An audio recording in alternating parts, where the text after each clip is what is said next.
Bismillahirrahmanirrahim. Assalamualaikum warahmatullahi wabarakatuh. Perkenalkan, nama saya Vanessa Ismi sebagai narasumber dan di sebelah saya Muhammad Pak Ekmarhan sebagai pewawancara. Baiklah, di sini saya akan mewawancarai Vanessa Ismi terkait manajemen pendidikan. Soal yang pertama yaitu sekolah perlu memiliki manajemen yang baik agar terwujud suasana belajar dan proses pembelajaran yang kondusif bagi peserta didik, sehingga peserta didik mampu mengembangkan potensi diri. Jelaskan ruang lingkup dari manajemen pendidikan sehingga tujuan tersebut dapat tercapai. baik. Ruang lingkup manajemen pendidikan tuh menurut fungsi atau urutan kegiatan atau yang disebut juga manajemen administrasi itu meliputi perencanaan, perorganisasian, pengarahan, koordinasi, komunikasi, dan evaluasi. Nah, saya ambil yang salah satunya yaitu perencanaan atau planning.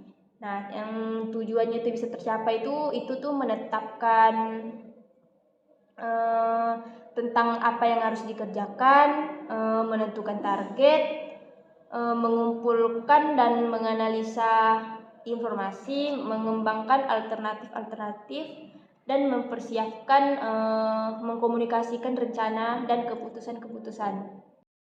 Oke, pertanyaan yang kedua yaitu Anda adalah kepala sekolah di SMA Pelita Jaya. Sekolah tersebut memiliki jumlah guru yang cukup untuk semua mata pelajaran. Namun, Sekolah Pelita Jaya masih kekurangan staf untuk mengelola sumber daya dan administrasi sekolah. Oke, pertanyaannya adalah bagaimana Anda mengoptimalkan kinerja sumber daya manusia yang terbatas tersebut? Baik, yaitu dengan cara meningkatkan kualitas pendidikan, memperbanyak kegiatan sosialisasi, menyelenggarakan pelatihan keterampilan, dan menerapkan pelatihan tenaga kerja di perusahaan dan memotivasi karyawan. Oke, pertanyaan selanjutnya yaitu buatlah struktur organisasi untuk SMA Pelita Jaya. Baik, di sini adapun struktur organisasi SMA Pelita Jaya ini terdiri dari kepala sekolah yang didampingi komite sekolah. Nah, di bawah kepala sekolah ada wakil kepala sekolah, wali kelas, dan kepala tata usaha. Nah, di wakil kepala sekolah itu ada meliputi keuangan, humas, kesiswaan, kurikulum, dan sarpras. Nah, terus tuh yang wali kelas itu terdiri dari guru dan siswa. Sedangkan kepala tata usaha itu meliputi ada kepegawaian, keuangan, persuratan, inventaris, barang. Nah, ada juga teknisi sarana, pengelola lab, dan kesiswaan. Pertanyaan yang ketiga yaitu ada 4 tipe kepemimpinan. Sebagai kepala sekolah, Anda akan memilih tipe kepemimpinan yang seperti apa? Nah, silakan.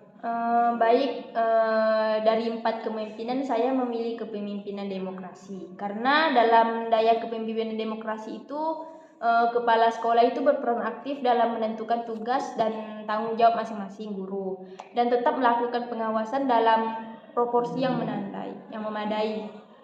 Baik, pertanyaan yang keempat yaitu bagaimana kelengkapan dan kejelasan input manajemen dapat membantu kepala sekolah mengelola sekolahnya lebih efektif.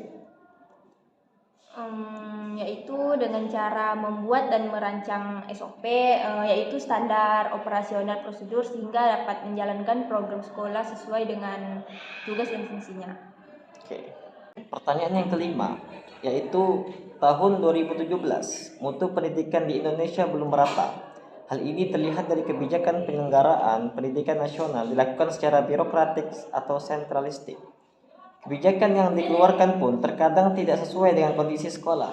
Selain itu, peran serta masyarakat dalam penyelenggaraan pun masih minim.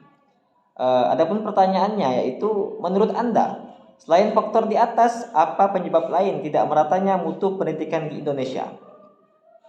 Baik, menurut saya faktor lain yang menyebabkan pendidikan di Indonesia kurang merata itu pertama itu pertumbuhan penduduk yang tidak sebanding dengan daya tampung dan kapasitas pendidik tersebut. Terus tuh ada kemiskinan, sumber daya manusia, rendahnya kualitas guru, rendahnya prestasi, dan sarana dan prasarana sekolah.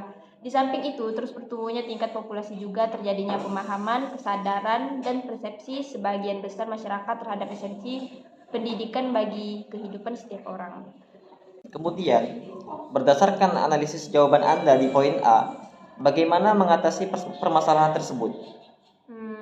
Baik, adapun cara mengatasi masalahnya tidak merata pendidikan itu yaitu satu, pemerintahan diharapkan membuat kebijakan tentang satu kartu keluarga atau satu beasiswa sampai tingkat perguruan tinggi atau sarjana.